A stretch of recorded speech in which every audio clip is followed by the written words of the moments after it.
Assalamualaikum warahmatullahi wabarakatuh. Perkenalkan, saya Adam Wildan Firdian Yahya, NIM 190536645650. Di sini saya akan menjelaskan pengertian Pancasila sebagai sistem filsafat. Pancasila sebagai sistem filsafat mengandung sebuah nilai pandangan serta pemikiran yang tentunya saling berkaitan menjadi kesatuan yang utuh. Filsafat Pancasila dapat diartikan sebagai suatu refleksi kritis dan rasional Pancasila sebagai dasar negara Indonesia, yang mana tujuannya adalah untuk mendapatkan nilai-nilai yang mendasar dan menyeluruh dari Pancasila itu sendiri. Kemudian, bukti Pancasila sebagai sistem filsafat.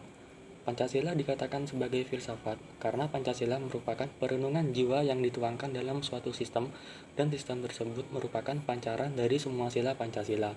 Dengan begitu, nilai-nilai seperti jiwa keagamaan, jiwa kebangsaan, jiwa kerakyatan, dan jiwa yang menjunjung tinggi keadilan sosial terkandung di dalam sila Pancasila.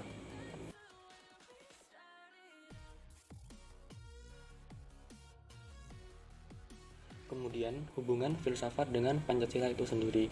Pancasila merupakan suatu fenomena kehidupan yang mana fenomena tersebut dirumuskan ke dalam 5 sila yang hingga kini tetap diakui dan diterapkan sebagai simbol pemersatu Indonesia.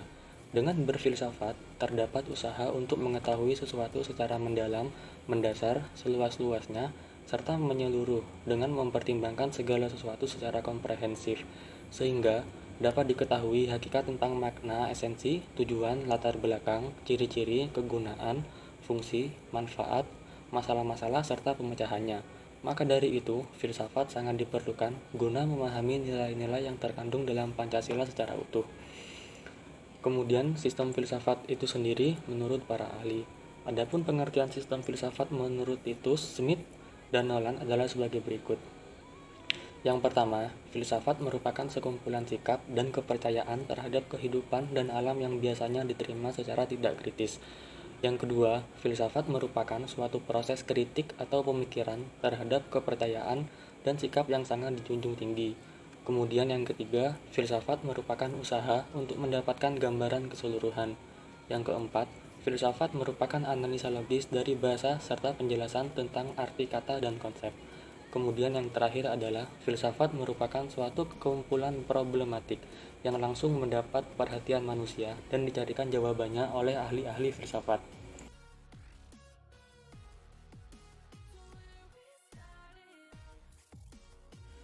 Kemudian selanjutnya adalah ciri-ciri Pancasila sebagai sistem filsafat.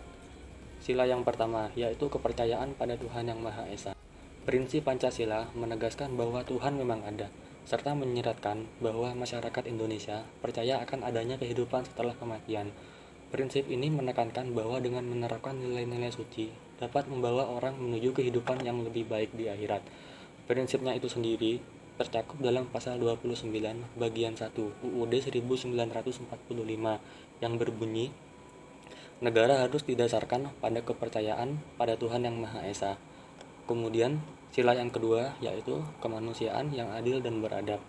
Prinsip ini mengharuskan setiap manusia diperlakukan dengan memperhatikan martabat mereka sebagai ciptaan Tuhan.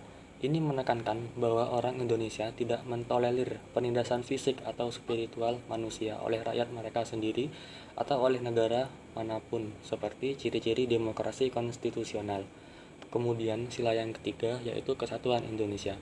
Prinsip ini mewujudkan rasa cinta tanah air atau nasionalisme dalam diri seseorang. Pancasila menuntut supaya masyarakat Indonesia menghindari perasaan superioritas atas dasar etnik karena alasan keturunan dan warna kulit. Indonesia satu negara dan satu bahasa. Sementara lambang Indonesia adalah Bhinneka Tunggal Ika yang berarti kesatuan dalam keragaman.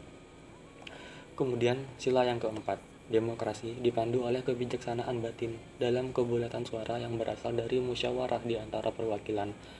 Demokrasi Pancasila menyerukan pengambilan keputusan melalui musyawarah hingga mencapai kesepakatan atau mufakat.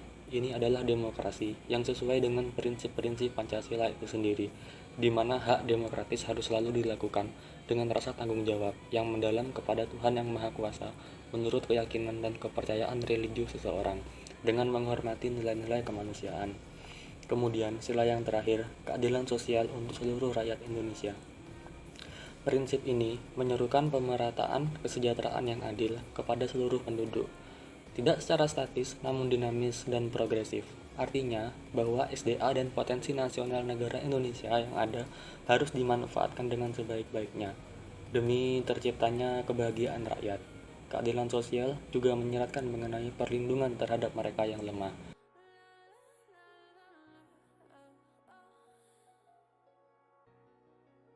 Kemudian, contoh Pancasila sebagai sistem filsafat. Contoh yang pertama, yaitu menaati dan memenuhi peraturan yang berlaku. Kemudian, contoh yang kedua yaitu membayar pajak tepat waktu. Kemudian, mencintai dan membina peraturan kesehatan bangsa. Kemudian, mengakui persamaan derajat. Lalu yang terakhir, selalu memihak dan membela negara yang memperjuangkan kemerdekaannya. Terima kasih. Sekian penjelasan materi dari saya. Apabila ada salah kata, mohon dimaafkan. Wassalamualaikum warahmatullahi wabarakatuh.